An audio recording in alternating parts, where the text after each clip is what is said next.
గుంటూరు జిల్లా తెనాలిలో ఎన్నికల సమయంలో ఓటర్పై దాడి కేసులో కీలక పరిణామం చోటు చేసుకుంది. గుంటూరు జిల్లా సివిల్ కోర్టులో విచారణకు మాజీ ఎమ్మెల్యే అన్నాబత్తిని శివకుమార్ హాజరయ్యారు. తనపై దాడి చేశారని శివకుమార్ పై తెనాలిలో పోలీసులకు సుధాకర్ అనే ఓటర్ ఫిర్యాదు చేశారు. ఈ నేపథ్యంలో శివకుమార్ పై పలు సెక్షన్ల కింద కేసైతే నమోదు చేశారు. ఈ కేసుపై విచారణ చేపట్టిన కోర్టు వచ్చే నెల 16కి వాయిదా వేసింది.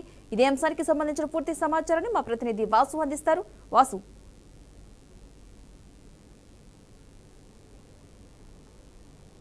రైట్ పద్మ, 2024 సాధారణ ఎన్నికల్లో భాగంగా తెనాల్లో నిర్వహించినటువంటి ఎన్నికల్లో బెంగళూరు నుంచి సుధాకర్ అనేటువంటి వ్యక్తి ఓటు వేయడానికి రావడం జరిగింది. అదే సమయంలో తెనాలి వైసీపీ ఎమ్మెల్యేగా పోటీ చేసిన అన్నాబత్తిని శివకుమార్ పోలింగ్ కేంద్రం వద్దకు రావడం జరిగింది.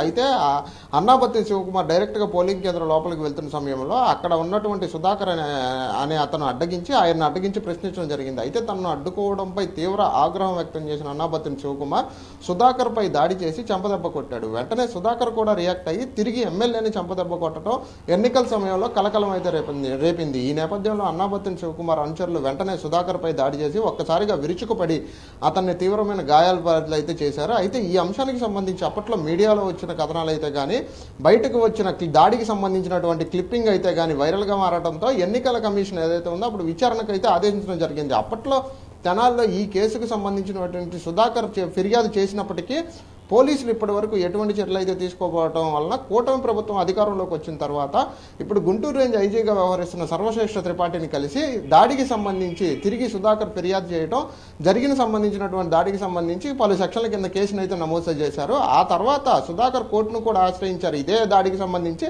కోర్టును ఆశ్రయించి కోర్టులో కూడా పిటిషన్ అయితే దాఖలు చేసుకోవడం జరిగింది. అనంతరం సుధాకర్ వేసిన ఈ పిటిషన్కు సంబంధించి కోర్టు 18 మందికి నోటీసులు అయితే ఇవ్వడం జరిగింది.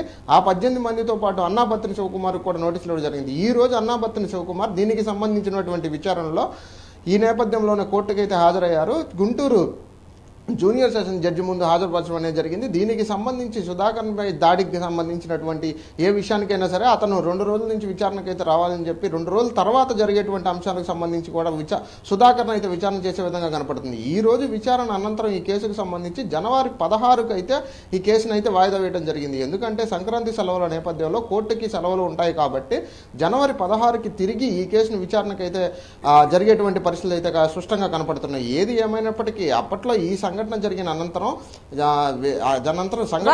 అనంతరం బాధితుడు సుధాకర్ ఎవరైతే ఉన్నారో అతనికి దేశవ్యాప్తంగా సోషల్ మీడియా వేదికగా పలు ప్రశంసలు అయితే అందాయి. ఎందుకంటే సామాన్యుడికి జరిగే న్యాయం ఏదైతే ఉంటుందో ఈ కేసులో వచ్చే తీర్పును బట్టి సామాన్యుడికి న్యాయం జరుగుతుందా లేదా అనే విషయం పైన సర్వత్రా ఉత్కంఠ పరిస్థితులు అయితే నెలకొని ఉన్నాయి. పద్మ.